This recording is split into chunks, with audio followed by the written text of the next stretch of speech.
So, eto na mga sangke, nagsalita na nga po ang Malacanang tungkol po dito kay Bato at Bongo. Ano nga ba, isusuko na sila ng Pilipinas sa ICC?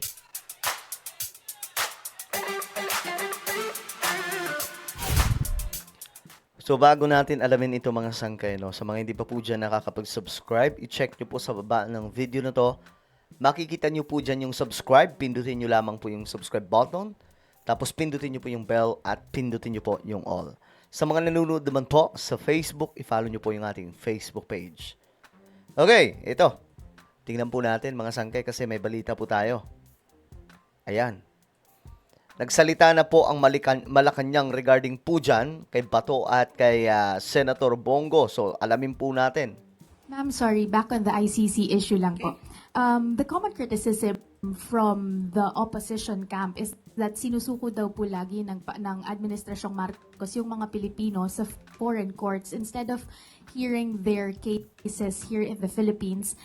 How does the palace respond to these allegations that are expected to resurface anew once Senators Ronald De La Rosa, Bongo, and other co-perpetrators are arrested? Ito, magandang tanong yan. Malamang yan po ang kanilang sasabihin. Pero tandaan natin, ano ba nangyari doon sa panahon ni dating Pangulong Duterte? Maraming bang nakasuhan ng mga general? Kaya nga po sinasabi ko sa inyo, records mismo, di umano, naggawa ng report si Mayor Magalong tungkol sa mga maanumalyang pagpapatay. So, sino yung mga generals na yun na dapat involved? At hanggang ngayon ay hindi pa nakakasuhan? Noong dating nagsilbing bilang oversight committee head si Mayor Magalong up to 2016.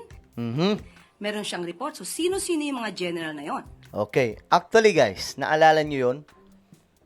May nilabas si PRRD noon, mga sangkay na mga general. Ito, tingnan po natin sa Google.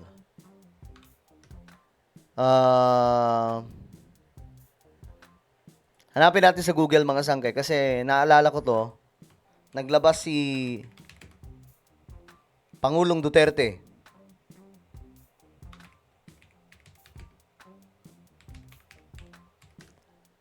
Ng mga general di umano mga sangkay na kabilang sa ito. Tingnan natin. Ito yung hinahanap natin mga sangkay.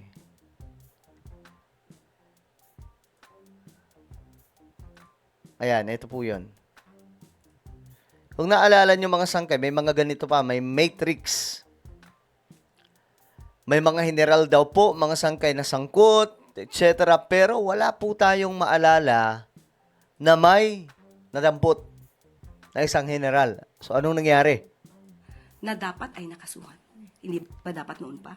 Ma'am, just to challenge that point, that happened during the Duterte administration when the former president was still in power. But now that Marcos Jr. is in power, can the Philippine justice system not be able to try these alleged co-perpetrators here in the Philippines now that a different president is in power? Okay. We can say that the cases can be held and can be heard before the courts here in the Philippines, but we also have a rule, we also have a law that allows the government to surrender the alleged defendants to the International Criminal Court. Ang ano talaga dyan, ang punto dyan, mga sangkay, wala pong kaso sila dito sa ating bansa. Kinasuhan ang mga ito doon sa ICC. At ang may gawa po niyan ay si Trillanes. Kaya nga po mga sangkay, kung tutuusin, wala pong ano dito si PBBM eh. Wala siyang kinalaman talaga eh.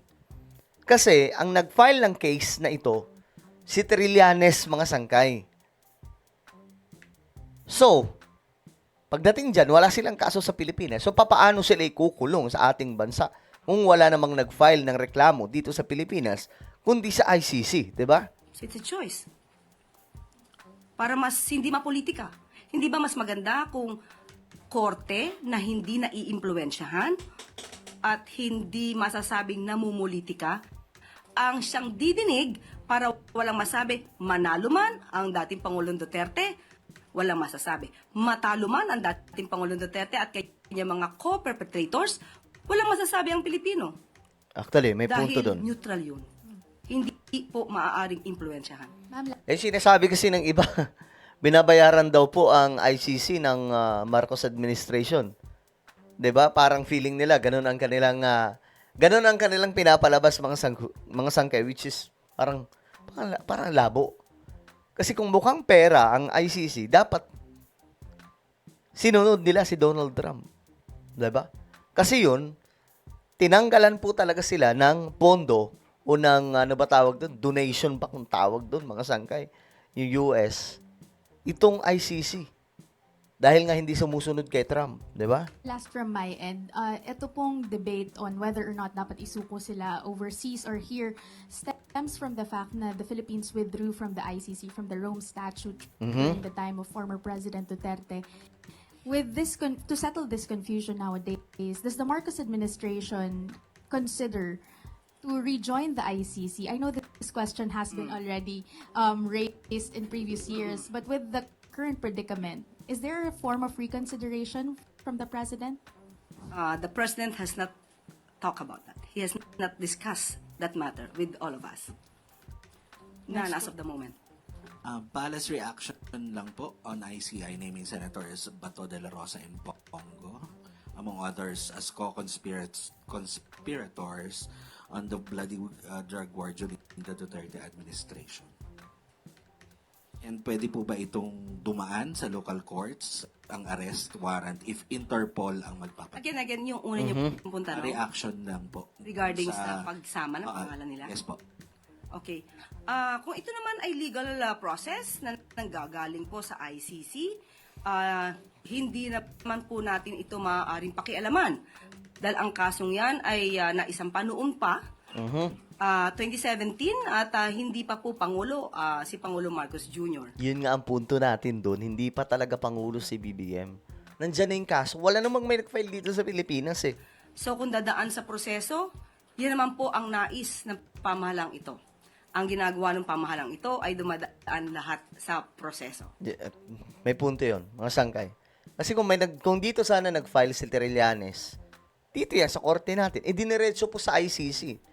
Dahil may reason sila. Ang reason ni Trillanes, nai-impluwensyahan ang korte ng Pilipinas. So doon siya, mga sangkay. Ma'am, kung idadaan kung hindi na dumaan sa local courts and yung arrest warrant, kasi Interpol po ang magpapatupad. Is it possible? Nagawa na po before. At ang sinunod po ay ang batas na umiiral sa ating bansa at nakipag-coordinate po ang ating pamahalaan sa Interpol. Kaya po naipadala ang dating Pangulong Duterte sa The Hague. Will this result sa isa na namang kaguluhan ng mga supporters once may warrant na at handa ba ang gobyernong ipatupad ang warrant? Kinakailangan po bang magkagulo? Kung ang pagsisilbi po nito, ang sisilbihan ay ang hustisya. Ang pagsisilbi ng hustisya ay hindi naman po dapat na maging daan upang kampihan ang iilan o kakampihan ang ilang mga nasasangkot sa nasabing criminal complaint. At even before, ang kanila mismong kaalyado, walang iba kundi si Mayor Magalong, ang nagsabi mismo na mayroong mali sa execution sa EJK. Si Mayor Magalong na nagsilbing Oversight Committee Head, Talagang anong-ano dito, palong-palo si Mayor Magalong ah. ang umamin na maraming naging patayan na hindi nararapat. At ang ibang nasa listahan ay mga political rivalry, di umano. At ito ay maling-mali. So, kung mismong isang Duterte supporter nagsasabing mali ang nagawang EJK, hindi po ba dapat na lamang na maimbestigahan po talaga kung sino dapat na managot?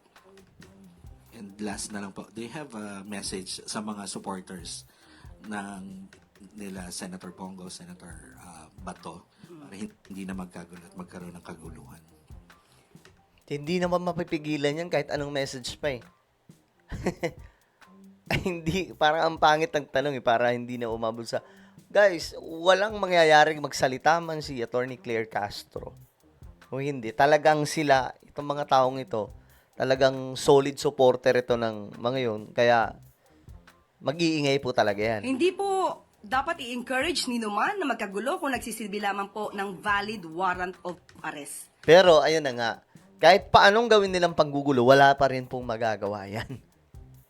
Ay, panahon nga, si PRRD nga, di ba, nung dinampot si PRRD, si Tatay Digong, may mga nag-rally. Pero may nagawa ba? Wala, mga sangkay. Di ba? Muli, ang kaso na isinampa, kung meron naman pong batayan, ay dapat lamang po madinggin. Para malaman natin, pareho naman po ito magiging hustisya sa dalawang panig. Hustisya sa mga di umanong naging biktima ng EJK, ng extrajudicial killings, at ito ay magsisilbi ring hustisya para doon sa naaakusahan kung mapapakita niyang wala naman siyang kinalaman at wala siyang kasalanan, maaaring magkaroon ng acquittal sa nasabing kaso. Correct. Just a related question from Ivan Mayrina, GMA 7.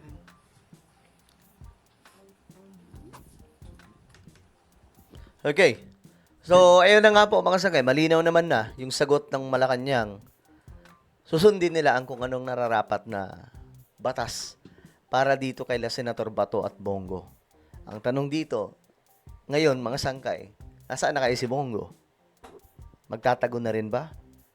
At anumang oras isisilbi ang warrant of arrest sa kanila?